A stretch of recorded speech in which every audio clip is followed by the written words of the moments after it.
इस वक्त labour class जो है वो एक बहुत बड़ा इशू है, क्योंकि पूरे देश में और पूरे वर्ल्ड में इस वक्त कोविड ने जो है अगर किसी को सबसे ज़्यादा हिट किया है वो लेबर और एम्प्लॉयमेंट पे है। तो हमारे साथ इस वक्त असिस्टेंट कमिश्नर लेबर जो है वो किश्तवाड़ के अनूप जी हैं। ये एक खुद कोविड वॉरियर है, इनको कोविड पॉजिटिव हुआ था और ये रिकवर हुए हैं और आज फिर से इन्होंने जो है वो अपनी ड्यूटीज़ रिज्यूम की है और ये लोगों की खिदमत के लिए, जो ख़ासतौर पर लेबर क्लास है उसकी खिदमत के लिए जो है वो हाजिर है। हम अनूप जी से पूछेंगे कि गवर्नमेंट के हिसाब से इस वक्त लेबर के लिए क्या कर रहे हैं ये, और किस तरह की स्कीमें हैं, और लेबर जो है इस वक्त किस तरह से एनकरेज होगा। अनूप जी, आपको पहले बधाई हो, आप रिकवर हुए हैं कोविड पॉजिटिव होकर और आपने स्ट्रगल की है इस वायरस के साथ। तो लोगों को क्या बताएंगे जिन लोगों को ये वायरस जो है मजाक लगता है? हाँ, सबसे पहले शुक्रिया, बहुत बहुत शुक्रिया आसिफ साहब आपका। आपने अपना कीमती टाइम निकाला और मुझसे सवाल का इंटरेक्ट करने के लिए अपना टाइम निकाला। सबसे पहले बहुत बहुत शुक्रिया। देखिए, सबसे पहले मैं अपनी आप बीती आपको सुनाऊंगा। 25 को मुझे थोड़े सिम्टम्स आए थे, मुझे बुखार आया था, थोड़ी बहुत खांसी थी, तो मैंने पैरास्टामोल लिए तो सिम्टम थोड़े सबसाइड हो गए। तो नेक्स्ट डे फिर शाम को बुखार आया, तो मैं क्योंकि अकेला यहाँ रहता था तो मैंने सबसे पहले जाके रेड करवाया। जब मैं टेस्ट करवाया, टेस्ट मेरा नेगेटिव आया, लेकिन फिर भी थोड़े सिम्टम मुझे थे, इसलिए मैंने RT-PCR करवाया। RT-PCR मैंने 28 को करवाया और फर्स्ट को मेरी रिपोर्ट आई, और उसके बाद फिर मैंने अपने आप को आइसोलेट किया। तो मेरी जो ये जब से मैं पॉजिटिव आया और रिकवरी मेरी जो एक हफ्ते के बाद मैंने दोबारा टेस्ट कराया, फिर मैं रिकवर हुआ। मैं सब लोगों को ये बताना चाहूँगा कि इस जो वायरस है इसको आप मजाक में मत लें। SOPs का खास कर ध्यान रखें। अगर कहीं भीड़ भाड़ इलाके में जाना, फिलहाल तो अननेसेसरी कोई काम, अगर काम नहीं है तो नहीं जाना है। तो अगर कहीं अगर भीड़ भाड़ इलाके में जा रहे हैं तो प्रॉपर मास्क पहने, और मास्क कपड़े वाला मैं सजेस्ट करूँगा, कपड़े वाला मास्क ना पहने। आपका बस जो सर्जिकल मास्क होता है या 95 मास्क होता है जिससे प्रोटेक्शन अच्छी हो, मास्क पहने और SOPs का ध्यान रखें। सोशल डिस्टेंसिंग मेंटेन करें, और अगर कहीं बाहर से अगर आप घर आ रहे हैं, अपने परिवार में आ रहे हैं, तो साबुन से हाथ धोएं और फिर अपने घर की जो चीज़ें हैं उनको आप हाथ लगाएं। तो इस जो वायरस है, क्योंकि आप जैसे न्यूज़ में भी देख रहे हैं, हमारे किश्तवाड़ में भी काफ़ी सारे केसेस आ रहे हैं, तो मेरी यही सजेशन रहेगी और मेरा ये मैसेज रहेगा कि इस जो वायरस को आप लाइटली मत लो, और प्रिकॉशंस लें और SOPs का पूरा ध्यान रखें और अपने परिवार को, अपने आप को इस वायरस से बचाएं। अच्छा, इसमें क्या ट्रीटमेंट का क्या फॉलो अप रहा, मतलब कितने दिन आपको रिकवरी में लगे, किस तरह से? जैसे मैंने आपको कहा कि 28 को मैंने RT-PCR टेस्ट दिया था, फर्स्ट को मेरी रिपोर्ट आई थी। उसके बाद मैंने इम्यूनिटी बूस्टर्स मोस्टली लिए। इसमें रिकवरी के लिए, क्योंकि मुझे थोड़ा सा कंजेशन था चेस्ट में, तो मैंने क्योंकि जैसे डॉक्टर्स ने मुझे एडवाइस किया, तो मैंने स्टीम काफ़ी ज़ोर रखा, स्टीम के ऊपर नेबुलाइजर के साथ स्टीम पे जोर रखा।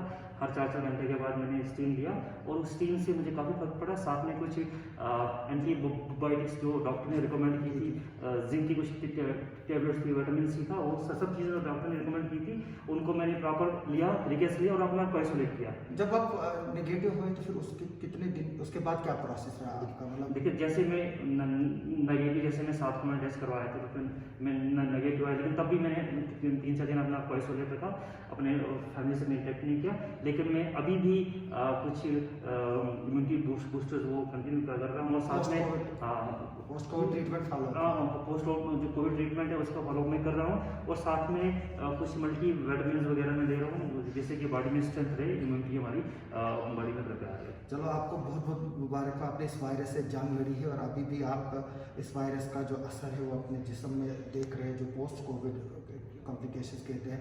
अब हम बात करते हैं, आपका लेबर डिपार्टमेंट है, बहुत जो है वो इम्पॉर्टेंट डिपार्टमेंट है, तो जो लेबर है इस वक्त सबसे ज़्यादा परेशान है, तो क्या कर रहे हैं आप उनको ताकि वो इस जो मार है कोविड की उसको सस्टेन कर पाए? सबसे पहले मैं बताना चाहूँगा, क्योंकि कोविड में काफ़ी रिस्ट्रिक्शंस हैं, लेकिन कंस्ट्रक्शन की जो एक्टिविटीज़ हैं वो अलाउड हैं विद सम कंडीशंस।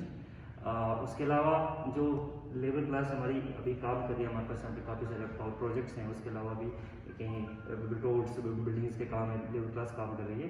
अगर लेबर क्लास को कोई भी मुश्किल आती है जी चाहे उनको राशन की मुश्किल है या कहीं वैक्सीनेशन की प्रॉब्लम है या कहीं टेस्टिंग की प्रॉब्लम है, कोविड से कोई भी मुश्किल अगर उनको आती है तो हमने अपना एक हेल्पलाइन नंबर नोटिफाई किया हुआ है, वो हमें हेल्पलाइन पे कॉल कर सकते हैं, हम फैसिलिटेट करवाते हैं। उसके अलावा हम एक डाटाबेस मेंटेन कर रहे हैं, जो बाहर की लेबर, जो हमारे लोग बाहर काम कर रहे हैं, वो जो हमारे अब इस लॉकडाउन की वजह से या इस कोविड की वापस आ रहे हैं, उनका हम डाटाबेस मेंटेन कर रहे हैं। और फिर बाद में जैसे हमने लास्ट टाइम किया था कि उनकी एक स्किल में मैपिंग होती है कि वो किस स्किल में महारत रखते हैं, और उनको अगर उन्हें बाहर का काम छोड़ के यहाँ आए तो उस स्किल में उनको कैसे फैसिलिटेट किया जाए।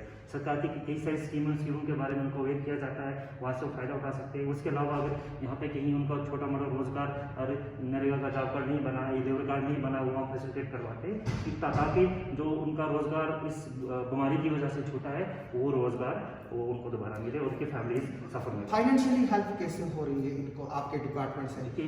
क्योंकि बच्चे असर कर रहे हैं, इनकी तालीम कर रही है, आप तो कुछ स्टाइपेंड्स भी करते हैं, स्कॉलरशिप भी है। हमारे यहाँ पे लेबर डिपार्टमेंट में जम्मू कश्मीर बिल्डिंग है, कंस्ट्रक्शन वर्कर वेलफेयर बोर्ड है, जिसका हमारे पास लेबर कार्ड बनता है। तो पिछले कोविड में, फिलहाल इस कोविड में भी सरकार की कोई डायरेक्शन वैसी नहीं, कोई उनको स्टाइफन या कुछ उस टाइप का असिस्टेंस प्रोवाइड करना है। लेकिन लास्ट टाइम हमने 1,000 जैसे सरकार की राय थी, 1,000 रुपया 4 इंस्टॉलमेंट्स में जितने भी लेबर कार्ड होल्डर्स हमारे एक्टिव थे उनको 1,000 रुपया कोविड की असिस्टेंस के तौर पर उनको 4 इंस्टॉलमेंट्स दी गई थी। 4,000 रुपये पर जो वर्कर को दिया गया था, वो इसलिए दिया गया था कि क्योंकि लॉकडाउन है, उनका कारोबार पे असर पड़ा है, तो वो एटलीस्ट अपनी जो रोजगार है, अपना खाने का और जो छोटी प्रोवाइड किया गया था, तो और बच्चों की स्कॉलरशिप भी काफी बच्चों की स्कॉलरशिप का, क्योंकि इस बार भी 7,000 प्लस हमारे पास एजुकेशन असिस्टेंस के फॉर्म आए हैं, उसमें से हमने 50% डिस्बर्समेंट कर लिया है। जो 50% पेंडिंग है उसका अभी फंड्स हमारे पास अवेलेबल नहीं, जैसे वो भी आएंगे तो वो भी हम फैसिलिटी करवाएंगे। और वो सारा जो ट्रांसफर होता है डीबीटी मोड पे होता है, और हम मतलब कि एक बार फॉर्म भरना है, जो बेनिफिशियरी के बाद आके हमारे ऑफिस में फॉर्म जमा करना, उसके बाद आने की जरूरत नहीं पड़ती, वो सारा ट्रांसफर डीबीटी मोड में। मुमकिन स्कीम है, वो भी शायद आप के डिपार्टमेंट जो है वो उसमें ये काफ़ी इंपॉर्टेंट स्कीम है। ये आपका बहुत बहुत शुक्रिया क्योंकि आप इस स्कीम के बारे में आपने मुझे वहीं से याद दिलाया। ये काफ़ी इंपॉर्टेंट स्कीम है और ये government of Jammu and Kashmir की एक फ्लैगशिप स्कीम है कि जो हमारे अनएम्प्लॉयड यूथ है उनको सेल्फ एम्प्लॉयमेंट अगर ट्रांसपोर्ट सेक्टर में प्रोवाइड करना, उसके लिए ये एक स्कीम है। इसमें सिंपल सी बात क्या है कि जो भी हमारा अनएम्प्लॉयड यूथ जो 18 से 35 ईयर्स की एज ग्रुप में फॉल करता है, अगर वो ट्रांसपोर्ट सेक्टर में अपना कोई कारोबार खोलना चाहता है, कोई गाड़ी लेना चाहता है, तो उसके लिए ये स्कीम है।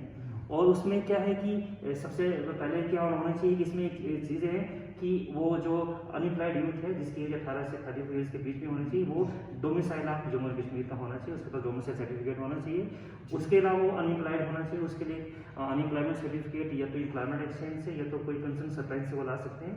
उसके अलावा अगर वो खुद गाड़ी चलाता है तो उसका अपना ड्राइविंग लाइसेंस होना चाहिए। अगर वो खुद गाड़ी नहीं चलाता लेकिन वो किसी ड्राइवर को हायर करना चाहता है, जो वो ड्राइवर है उस ड्राइवर का ड्राइविंग लाइसेंस, तो और उसके साथ में एक एफिडेविट हमें इसमें कितना मिलेगा, क्या बेनिफिट मिलेगा? इसमें बेनिफिट ये है कि 10% ऑफ जो ऑन रोड प्राइस होगी गाड़ी की, और 10% जो मिशन यूथ उसमें सब्सिडी है, सिंपल सी बात है, उसमें रिबेट है, 10% मिशन यूथ देगा और 10% जो व्हीकल मैन्युफैक्चर होगा, मतलब 10% एक साइड से 10% टू 20% जो कास्ट होगा रोड प्राइस, अगर गाड़ी की कीमत 10 लाख है उसको वो गाड़ी 8 लाख में मिलेगी। हाँ, इसमें कंडीशन है कि 10% या 80,000 जो उसमें से कम है। अगर 10 लाख की गाड़ी तो 80,000 रुपया मिशन यूथ ने प्रोवाइड करना है, और 80,000 रुपया जो है वो जो मैन्युफैक्चरर होगा उसने, और 1,60,000 रुपये गाड़ी को ऑपोजिट होगा उसको रिबेट होगा। और उसके अलावा जो बाकी का पैसा होगा उसमें वो जो सॉफ्ट लोन मुद्रा लोन की फॉर्म में एक कमेटी बनी है, तो कमेटी के थ्रू वो होगा, और वो 15 डेज के अंदर ये पूरा केस प्रोसेस होकर उसको सेंक्शन वगैरह जो है गाड़ी वो मिल जाएगी। तो इसके लिए मैं चाहूँगा, मैं आपके थ्रू भी और आपके चैनल के थ्रू अपील करना चाहूँगा कि हमारे जितने भी बेरोजगार लोग हैं जो गाड़ी या गाल पे कमर्शियल व्हीकल अगर 18 से 35 साल की उम्र में है, वो अगर इस स्कीम का फ़ायदा अगर उठाना चाहते हैं तो अपने आप को जेके सर्विसेज जो पोर्टल है हमारा, उस पोर्टल पर रजिस्टर कर लें। और इसके अलावा हमने नंबर नोटिफाई किए हैं, तो उन नंबर्स पे अगर कोई परेशानी है रजिस्टर करने में, उन नंबर्स पे वो कॉल कर सकते हैं। हम आपको प्रॉपर तरीके से गाइड कर लेंगे और हम चाहते हैं कि इस स्कीम का फ़ायदा ज़्यादा से ज़्यादा लोग उठाएं। तो आप फ्रंटलाइन वर्कर थे, तो आपकी वैक्सीनेशन हुई? हाँ जी, मेरा फर्स्ट डोज हो गया था। फर्स्ट डोज हुआ था, तो आप लोगों से अपील करेंगे कि बिल्कुल। क्या रहा वैक्सीनेशन का, क्योंकि काफ़ी मिथ से वैक्सीनेशन की, और देखिए, जो अगर आपकी प्रोटेक्शन हुई है, जो रिसर्च है वो बता रही है कि अगर किसी ने एक डोज लिया उसको 50% जो है। देखिए, मैं अपना एक किस्सा बताऊँ आपको। मैंने जो एक डोज फ्रंटलाइन वर्कर था, तो मैंने एक डोज पहले ही करवाया था, जब मैं कोविड पॉजिटिव से पहले ही करवाया था। तो मुझे सिम्टम्स बहुत ज़्यादा नहीं रहे। मुझे फीवर 2 दिन आया, तो तीसरे दिन मुझे फीवर नहीं था। थोड़ी बहुत खांसी थी, वो खांसी भी 2 दिन के बाद ख़त्म हो गई। तो जो मेरा अपना एक्सपीरियंस बताता है कि शायद मुझे जो मैंने एक डोज वैक्सीन का लगाया था, उससे मेरी इम्यूनिटी थोड़ी बढ़ गई थी, और जिससे मुझे इस जो वो वायरस का असर नहीं हुआ, और मेरी फैमिली, मेरे आसपास जितने लोग मेरे कॉन्टैक्ट में थे वो भी बच गए और मैं भी खुद बच गया। और मैं अपील करूँगा आप सब लोगों से कि आप वैक्सीनेशन करवाएं और अपने आप को और अपने पूरे परिवार को बचाएं।